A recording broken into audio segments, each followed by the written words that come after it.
Եթերում ABC Newsroom-ն է, ես Աննա Սարգսյանն եմ, բարի երեկո հարգելի հետևորդներ, կարևոր լուրերը նախ համառոտ։ Ռուբիոն 1 ժամում փոխեց խաղի կանոնները, ինչ ստորագրվեց Վարդնոցում։ Բոլորը հավասար են, բայց ովքեր են ավելի հավասար Հայաստանում։ Հեղափոխություն, թե նեոբոլշևիզմ, պատմական զուգահեռներ Փաշինյանի իշխանության հետ։ Եվրոպական երազանք, թե տնտեսական պատրանք, ինչ է տալու կարճ ախալքալակ երկաթուղին Հայաստանին և ինչ է Հայաստանը արտահանելու Եվրոպա։ Դանակահարություն և կրակոցներ նորապատում, կա 3 զոհ, բոլորը նույն ընտանիքից են։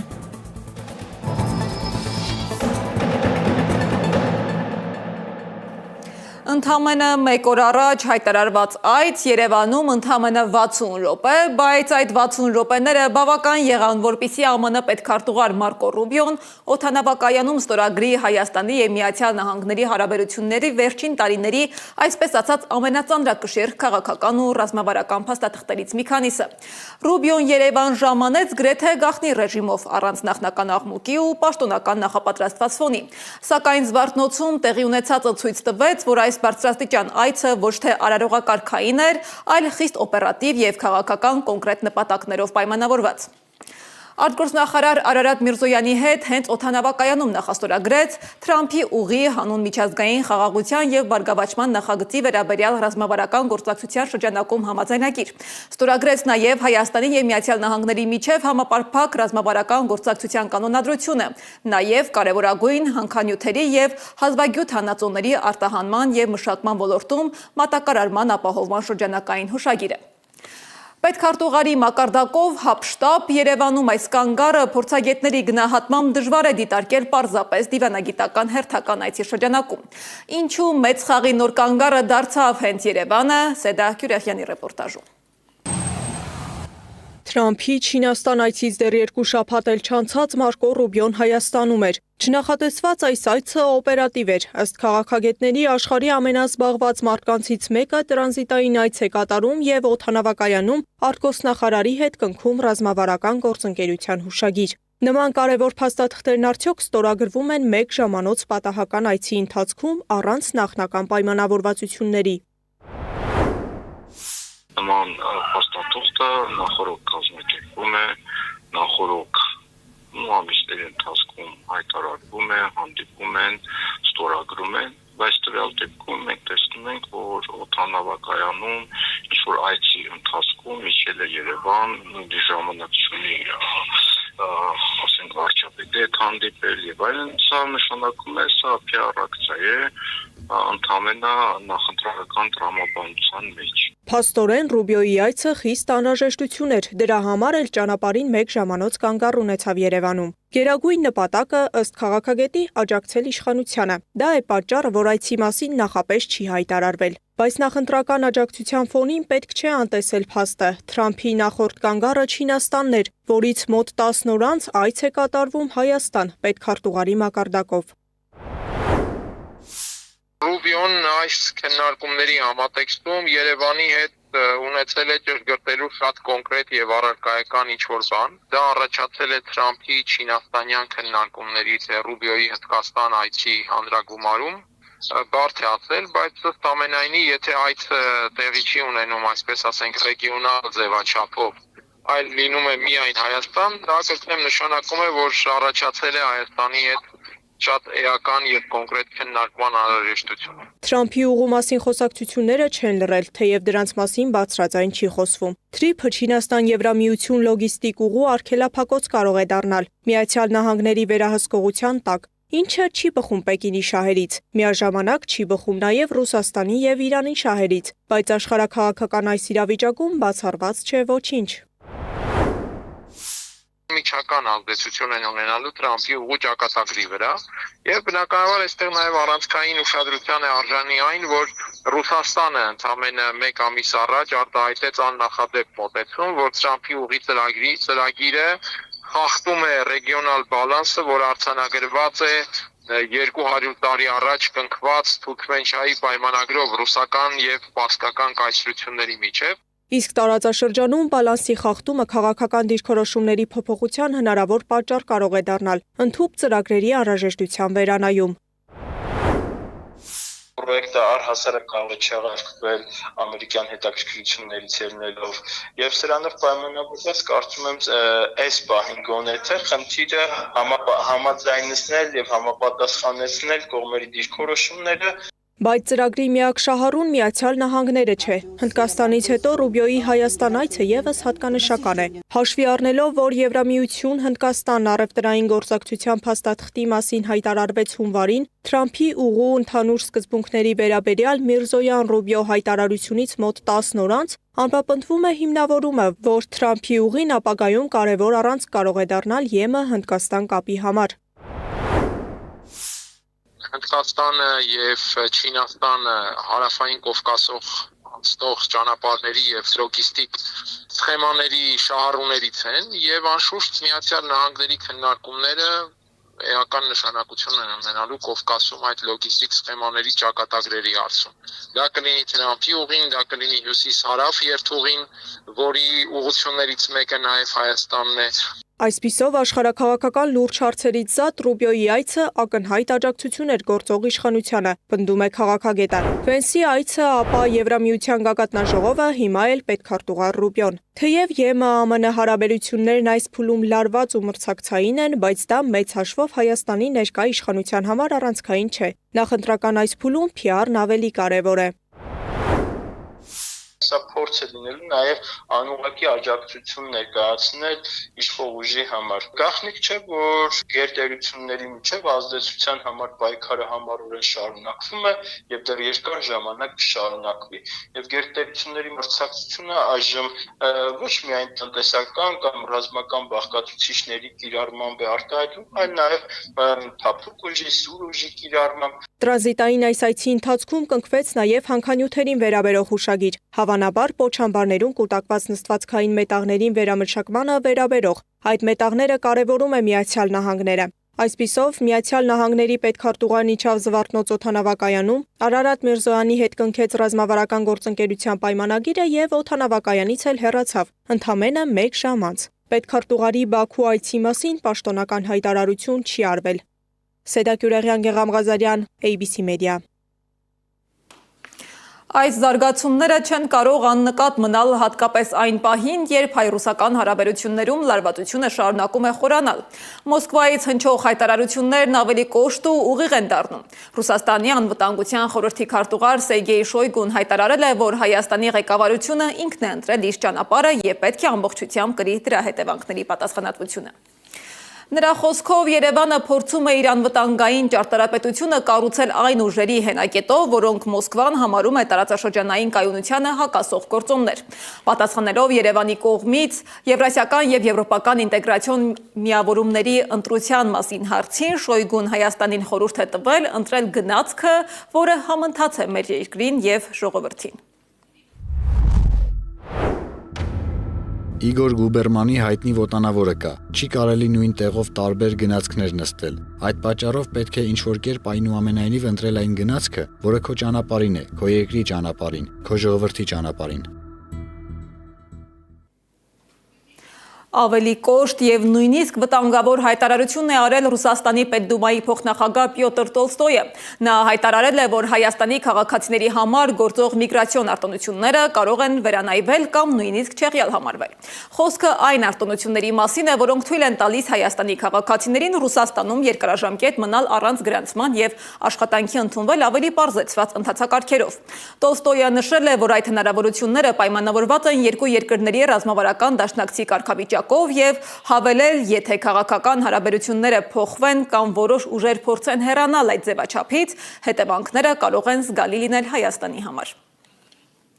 Այս ամենի ֆոնին Հայաստանի Եվրոպայի հետ երկաթուղային կապի հեռանկարը իշխանությունը ներկայացնում է որպես տնտեսական նոր շրջափուլի մեկնարկ, սակայն այդ խոսույթի ֆոնին ավելի հաճախ է բարձրացվում մի հիմնարար հարց. իրականում ինչ կարող է Հայաստանը արտահանել դեպի եվրոպական շուկա։ Եվրոպական երազանք, թե տնտեսական պատրանք, ինչ է տալու կարս ախալքալակ երկաթուղին Հայաստանին, դիտենք ռեպորտաժում։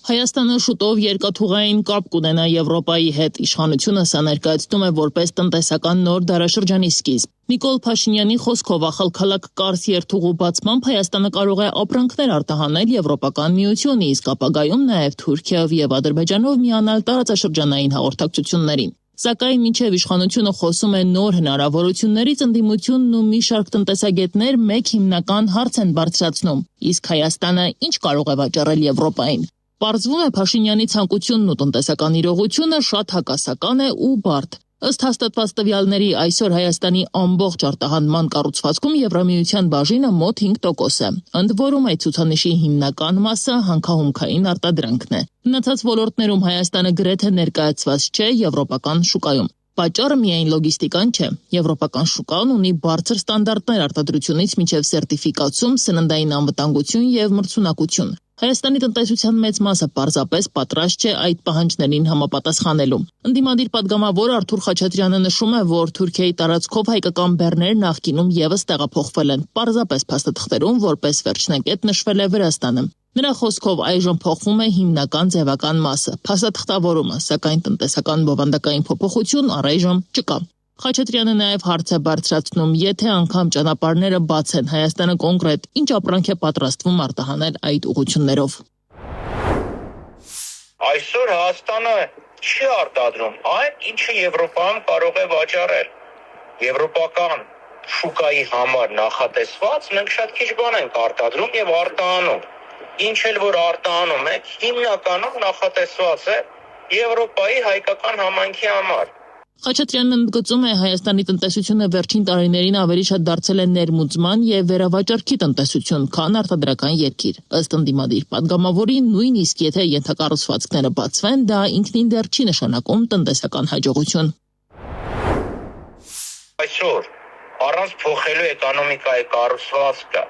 փորձենք այն ապրանքները, որոնք վաճառվում են, ենթադրենք ԵԱՏՄ շուկային, արտահանել Եվրոպա, նախ կարողա չթողեն, որովհետև կան տեխնիկական պարամետրեր, տեխնիկական անվտանգային ստանդարտներ, որոնց չեն բավարարում։ Դրանից բացի դու ահագին ժամանակ պետք է մարքեթինգային աշխատանք տանես, որպեսզի քո ապրանքները պահանջատեղ գնվեն։ Խաչատրյանը մանիպուլյացիա է որակում վերջին օրերին տարածվող հայտարարությունները, թե Թուրքիան բացում է շուկան Հայաստանի համար կամ նոր ճանապարհներ է տրամադրում։ Համասեն Էրդողանը դեռևս տարվա սկզբին էր հայտարարել, որ ընտրությունների նախաշեմին մենք ինչ-որ սիմվոլիկ քայլեր կանենք Փաշինյանին աջակցելու համար։ Համասեն է խոսքը, այսպես Թուրքիայով, տրանզիտով բազմաթիվ ապրանքներ էին գալիս Հայաստան եւ նաեւ թուրքական ցակման ապրանքներ։ Ուղղակի փաստաթղթերում, ուղեկցող փաստաթղթերում, բեռնագրերում Հայաստան չէր նշված, ասենք Վրաստան էր նշված, Իրան էր նշված։ Եվրամիության շուկայում մրցակցում են այնպիսի երկրներ, ինչպիսիք են Չինաստանը, Հնդկաստանը, Պակիստանը եւ Հարավարևելյան Ասիայի խոշոր արտադրողները, էժան աշխատուժով, մեծ ծավալներով եւ արդեն կայացած արտահանման համակարգերով։ Այս պայմաններում Հայաստանի համար միայն եվրոպական ուղղության վրա հույս դնելը կարող է չափազանց ռիսկային լինել։ Փորձագետները նշում են, եվրոպական շուկա մուտք գործելու համար անհրաժեշտ են միլիարդավոր դոլարների ներդրումներ արտադրության արդիականացման, ստանդարտների ներդրման եւ մրցունակության բարձրացման համար։ Ըստ տնտեսագետի այս պահին Հայաստանի համար առավել իրատեսական եւ արդյունավետ շուկան շարունակում է մնալ ԵԱՏՄ տարածքը, որտեղ գործում են մաքսային միասնական կանոններ եւ որոշակի փոխճանաչելիության մեխանիզմներ։ Գյուղատնտեսական եւ այլ ոլորտների արտադրանքները, օրինակ ծիրանը կամ կոնյակը, կարող են հասնել եվրոպական շուկա միայն փոքր ծավալներով եւ հիմնականում մասնավոր նախաձեռնությունների միջոցով։ Այս պայմաններում արագ եւ լայնամասշտաբ վերակողմնորոշումը դեպի ԵՄ շուկա կարող է պարունակել տնտեսական ռիսկեր, եթե չկան համապատասխան պատրաստվածություն եւ արտադրական հիմքեր։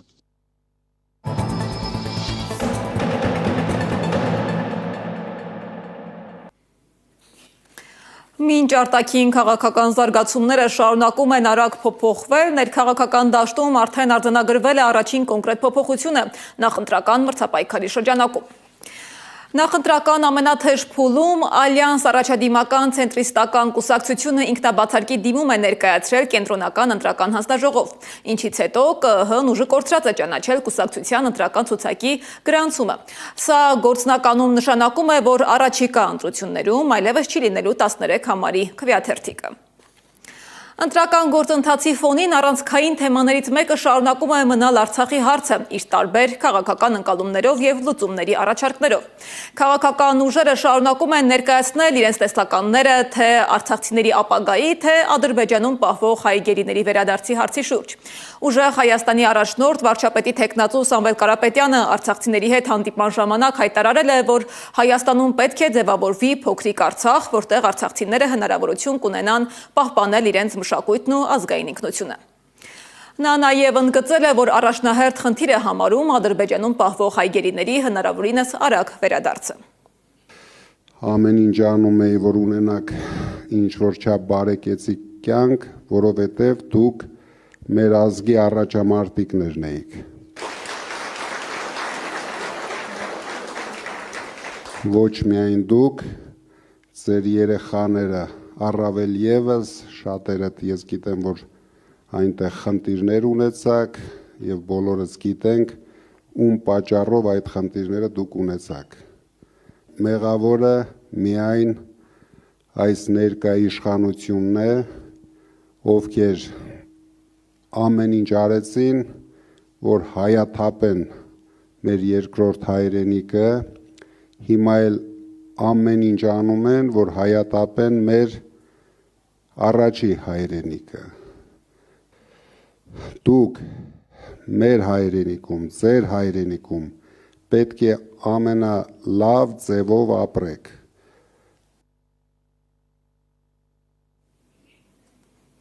Նույն հարցի վերաբերյալ հասարակական, քաղաքական տարբեր գործիչներ, քաղաքացիներ վրդովվել են արտգործնախարար Արարատ Միրզոյանի կոպիտ արձագանքից։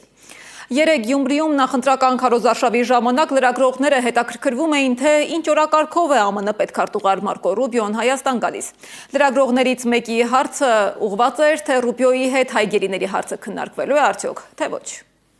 Պարոն Միրզոյան, գերիների հարցը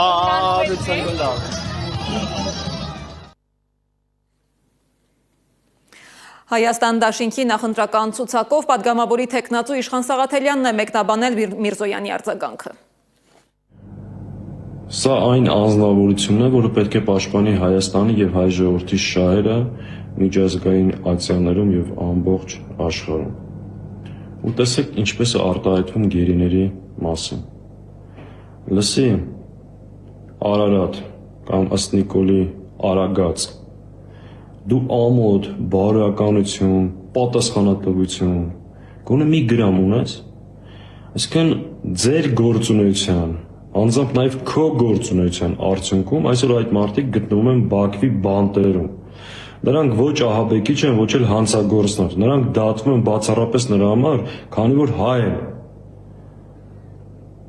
Նրանց դատելով այսօր Ադրբեջանը դատում է առհասարակ հայ ժողովրդին։ Դու ինչպես ես արտահայտվում, ինչ է նշանակում ծնգլարիք։ Ժորժ ջան, սրանք են Հայաստան ներկայացնողները այսօր։ Սրանք որ ձեզ սրտիկներ են ուղարկում, տեսեք այդ սրտիկների հետևում ինչ է թաքնված, խորը ատելություն։ Սրանք առհասարակ խնդիր ունեն կենթանի մնացած, ողջ մնացած հայ մարդու հետ։ Նիկոլ Փաշինյան, ռոպրովերստում ընկնում Արցախահայերի հետևից, թե ինչի չեք զոհվել։ Դա Հայաստանի Հանրապետության այսպես կոչված վարչապետն է, պաշտպանության նախարարը, հոխորտում է մարդկանց վրա, որ ինչի եք ողջ, ինչի չեք զոհվել։ Արտգործ նախարար, տեսեք ինչպես է արտահայտվում գերիների մասին։ Իսկ Նիկոլ Փաշինյանի վերջին հայտարարությունները քարոզարշավների ընթացքում, այդ թվում երեխաների հեղափոխության մասին խոսույթը նորից քաղաքական քննարկումների կենտրոնում են։ Սոցիալական արդարության, ժողովրդից խլվածը ժողովրդին վերադարձնելու եւ հարուստների նկատմամբ կոշտ ռետորաբանությունը շատերին հիշեցրել է բոլշևիկյան հեղափոխության ժամանակ հնչող լոզունգները։ Դեռ անցած դարում բոլշևիկներն իշխանության էին գալիս հողերն ու ունեցվածքը վերաբաշխելու, ժողովրդի իշխանություն հաստատելու խոստումներով։ Սակայն այդ գործընթացը հետագայում վերածվեց քաղաքական բռնաճնշումների, հասարակության պառակտման եւ միակուսակցական համակարգի։ Այսօր էլ Հայաստանում կրկին ակտիվացել է աղքատի ու հարուստի, նախկինի ու ներկայի, ժողովրդի ու էլիտայի հակադրության խոսույթը։ Փաշինյանի հայտարարություններից հետո հանրային դիսկուրսում նորից քննարկվում է, թե որտեղ է ավարտվում սոցիալական արդարության մասին քաղաքական խոստումը եւ որտեղից սկսվում հասարակության բևեռացումը։ Հաց, ժողովուրդների խաղաղություն, սոցիալական հավասարություն։ Բոլշևիկներն այս լոզունգներով եկան իշխանության, ժողովրդին խոստանալով, որ հողատերերից ու ազնվականներից կվերցնեն հողերն ու կտան գյուղացիներին, գործարաններն էլ բանվորներին։ Խոսույթը շատերին այսօր էլ ծանոթ է թվում։ ԲՀԿ ղեկավարի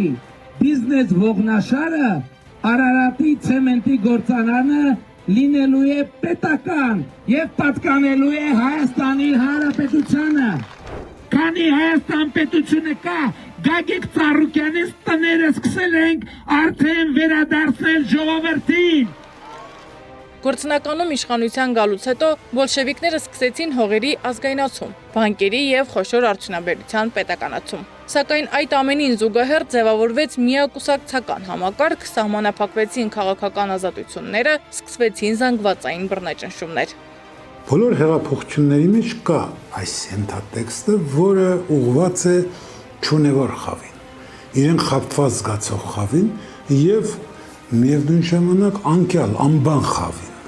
Հասկանում ես, կա մի խավ շերտ ժողովրդի մեջ, որ ոչինչ չի անում եւ բոլորին թվում է, որ ինքը որ վատ է դրանց, վատ է ապրում, նրա համար որ թալանում են, գողանում են, բոլորը տանում են, ինքը գնում է առանց այդ ունեցվածքի։ Բոլշևիզմի ամենակոշտ քննադատներից մեկը Ուինսթոն Չերչիլն էր։ Նա կարծում էր, որ բոլշևիկները մարդկանց գրավում են խոստումներով, բայց արդյունքում կառուցում բռնապետություն։ 1919 թվականին Չերչիլը բոլշևիզմն անվանել էր հիվանդություն եւ ժանտախտ, իսկ ավելի ուշ հայտարարել, որ բոլշևիկյան բռնապետությունը պատմության ամենակործանարար եւ նվաստացուցիչ բռնապետություններից է։ Նրան է վերագրվում նաեւ մի միտք, ըստ որի բոլշևիկները հեշտությամբ կարող են փաստը փոխարինել ստով, եթե այդ սուտը բավական հաճախ կրկնվի։ Ես չեմ ասել, որ ես մեղավոր չեմ, ես ասել եմ, որ ես թիվ 1 պատասխանատուն եմ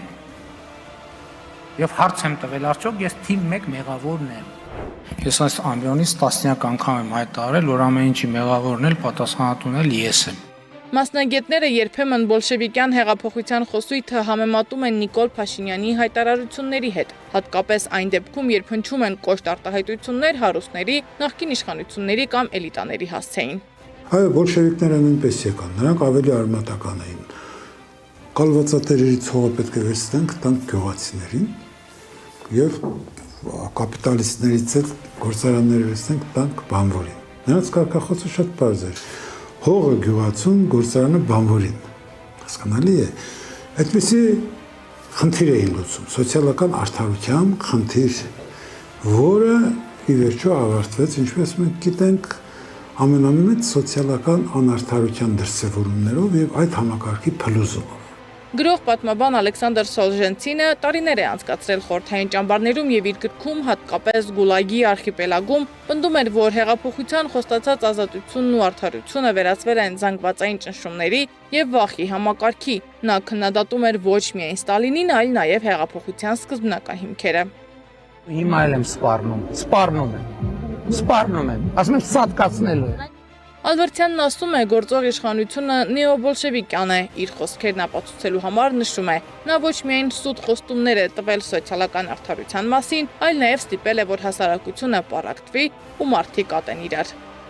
Այդ քարոզը, այդ կարգախոսները ստեղծվում են իրար դեմ հանելու համար զանգվածներին, բայց ոչ միայն հանելու, այլ նաև ատելություն սերմանելու։ Քաղաքացիական պատերազմները այդ ատելության հենքի վրա են ծնվում։ Ես սկսում եմ եղբայրը դեմ զենք բարձրացնել, հոշոտել իրար, ոչնչացնել, ատում են։ Հայագետը զուգահեռներ է անցկացնում բոլշևիզմի եւ ներկայիս իշխանության գործողությունների միջև այս երևույթն անվանելով նիկոլիզմ։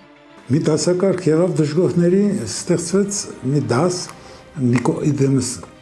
Նիկոլ կոչված այս փորձանքի մեր ժողովրդի գլխին, որը հավաքեց իր նման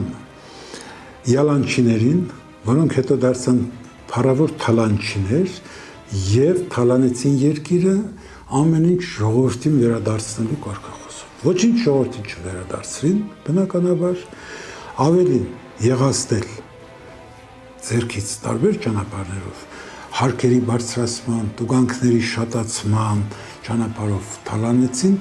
Խորհրդային տոտալիտարիզմի ամենահայտնի քննադատներից էր նաև Ջորջ Օրվելը։ Նրա «Անասնաֆերմա» եւ 1984 ստեղծագործությունները հաճախ դիտարկվում են որպես բոլշևիկյան հեղափոխության եւ խորհրդային համակարգի այլաբանական քննադատություն։ Օրուելի ամենահայտնի մտքերից մեկն էր բոլոր կենդանիները հավասար են, բայց որոշ կենդանիներ ավելի հավասար են, քան մյուսները։ Այս ձևակերպմամբ Օրուելը ցույց էր տալիս, թե ինչպես հավասարության խոստումը կարող է վերածվել նոր արտոնյալ դասի իշխանության։ Ալբերտյանի համոզմամբ այս համակարգը Հայաստանում հավերժ է գործում։ Հայագետը գիտի ինչու է այդպես։ Գիտեք ինչ են ժողովուրդներին սոված պահում, որովհետև սոված ժողովուրդները ենթարկվում են, վախում են վերջի կտոր հացը կորցնելուց են եւ քվեարկում են այնպես, ինչպես ուզում են բռնապետները։ Հեղափոխությունները սովորաբար սկսվում են գեղեցիկ խոստումներով՝ արդարություն, հավասարություն, ժողովրդի իշխանություն։ Սակայն պատմությունը ցույց է տալիս, որ երբեմն այդ խոստումների ճանապարհը կարող է ավարտվել բոլորովին այլ իրականությամբ։ Փորձագետների համոզմամբ հենց այդ պատճառով էլ բոլշևիզմի մասին քննարկումները շարունակում են արդիական մնալ նաև այսօր, երբ քարոզարշավի ժամանակ հայտարարվում է, թե իբր երեխաների հեղափոխություն է սպասվում։ Սեդամ Ակաջյան, Էդիկ Մալաքյան, Նոնա Գևորգյան, ABC Media։ Հայկական մեդիա դաշտում վերջին օրերին շրջանառվում է մի արտահոսք, որի աղբյուրը ոչ միայն անհայտ է, այլև պաշտոնապես չի հաստատվում որևէ կողմից։ Սակայն հենց այդ անորոշությունն է, որ այն դարձրել է տեղեկատվական դաշտի ամենակննարկվող թեմաներից մեկը։ Ռուսերեն հրապարակված եւ տարբեր երկրներին վերաբերող նյութեր, որոնք կապվում են Հայաստանի քաղաքական միջավայրին, արագ տարածվել են սոցիալական ցանցերում, արդեն ձևավորելով քաղաքական ենթատեքստերով լի քննարկումներ։ Հրապարակումը տարածել են մի քանի հայտնի հանրային գործիչներ, օրինակ Դանիել Իոաննիսյանը, ինչը հավելյալ ուշադրություն է հրավիրել դրա բովանդակության եւ հնարավոր ազդեցությունների վրա, հատկապես ընտրական գործընթացների նախաշեմին։ Այս ֆոնին քննարկման առանցքում կրկին հայտնվում է մեդիա անվտանգության, տեղեկատվական արտահոսքերի եւ դրանց քաղաքական օգտագործման հարցը։ Արդյոք սա իրական բացահայտում է, թե տեղեկատվական ազդեցության հերթական գործիք։ Հոդված, որի հեղինակը հայտնի չէ, աղբյուրը նույնպես։ Բայց հրապարակումից հետո այն սկսեց արագ տարածվել հայկական մեդիա դաշտում, առաջացնելով հարցեր։ Առաջին տարածողներից մեկը Դանիել Իոաննիսյանն էր։ Հրապարակվել են FSB-ի Հայաստանի հետ կապված որոշ նյութեր, որոնք ըստ ամենայնի ձեռք են բերվել ինչ-որ մեկի հեռախոսը փետրվարի 26-ին կոտրելու արդյունքում։ Նյութերում առկա են Հայաստանի քաղաքական միջավայրի վրա ազդեցության Ռուսաստանի Դաշնության պլանները, ռեսուրսներն ու միջոցները։ Նշված են անձանց ու կուսակցությունների անուններ, իրենց համար աշխատող ԶԼՄ-ների ու կարծիքի առաջատարների անուններ։ Ով է հրապարակել այս տվյալները, որոնց հղում է անում Իոաննիսյանը։ Կայքի անունը Կովկասի քրոնիկոն է։ Հոդվածները ռուսերեն են, վերաբերում են Հայաստանին, Ադրբեջանին, Վրաստանին, Թուրքիային, Իրանին։ Կայքը գործում է 2025-ի մայիսից։ Կայքում բացակայում են այն հիմնական տարրերը, որոնք սովորաբար ապահովում են լրատվության վստահելիությունը, հեղինակ, սկզբնաղբյուր եւ ստուգելի հղումներ։ Ֆինանսավորման աղբյուրների սեփականատերերի մասին տեղեկություններ չկան։ Հայտնի չէ նաև, թե որտեղից է գործում կայքը։ Նման արտահոսքերն ընտրությունների շեմին հաճախ չեն դիտվում որպես տեղեկություն։ Դրանք կարող են լինել օրակարգ ձևավորելու, հանրային ընկալումներ փոխելու կամ քաղաքական արձագանք ստուգելու գործիքներ։ Մեդիա փորձագետ Սամվել Մարտիրոսյանն հստակ նշում է, երկու ուղղությամբ ուշադիր պետք է լինել։ Երևի բաժան ենք, որքանով է իրական փաստաթղթերը եւ կա արդյոք սրա հետեւը արտահոսքի հետեւը միտում ակնհայտ է, որքանում են փաստաթղթերը իրական եւ ոչ սա առանձին հասկանալու բաներ են։ Վերջին մեկ շաբաթվա ընթացքում սա երրորդ արտահոսքն է։ Բոլորը ներկայացվում է Ռուսաստանի Դաշնությունից ուղղորդված հիբրիդային պատերազմի փորձի բացահայտում։ Սամվել Մարտիրոսյանը դրանցից առաջինը սոցիալական դիզայնի արտահոսքն անիմաստ ու շատ բացահայտ մանիպուլյացիա է որակել։ Արտահոսքերից մեկն էլ The Insider հարթակով էր տարածվել, որը գրանցված է ռուսալեզու հետաքննական հարթակ որպես։ The Insider-ը պարբերաբար հրապարակում է բարձր քաղաքական ռիսկ ունեցող նյութեր, հիմնված արտահոսքերի եւ փաստաթղթերի վրա, ճիշտ այնպես, ինչպես Կովկասի քրոնիկոնում է։ Պարզապես տարբերությունն այն է, որ քրոնիկոնի անհասցե հոդվածում հրապարակվել են մի շարք լրատվականների, քաղաքական հանրային գործիչների անուններ, որոնք իբր մաս են կազմում Ռուսաստանի Դաշնությունից ուղղորդված հիբրիդային պատերազմի։ Պարզ է, որ բազմաթիվ ինչ-որ հակերային թիմեր, որոնք աշխատում են, շատ հավանական է, որ իրանց մեջքում կանգնած են ինչ-որ պետական հակերային թիմեր, որոնք իրականացնում են գործողությունները, հետո այս տվյալները արդեն լեգիտիմացնում են տարբեր տիպի արտահոսքներ։ Հասկանալի է, որ ընտրությունները այս ամեն ինչի ամենալուրջ լարվածության պահ։ Համ փաստաթղթերն են վերաբերում ընտրությունների, համ արտահոսքները ակնհայտ է, որ արվում են ընտրությունների նախաշեմին։ Իսկ ինչպես պետք է հասարակությունը պայքարի նման արտահոսքերի դեմ։ Մեդիա փորձագետ Սամվել Մարտիրոսյանի խոսքով այդ արտահոսքերը, տեղեկությունները հասարակությունը չպետք է ընկալի որպես իրենց քաղաքական համոզմունքի ապացույց կամ հերքում, այլ զուտ որպես տեղեկություն, որին ոչ միայն չպետք է տրվել ու հավատալ, այլև պետք է կասկածով վերաբերվել, ստուգել եւ փաստեր փնտրել։ Անի Աբաղյան, Նոնա Գևորգյան, ABC Media։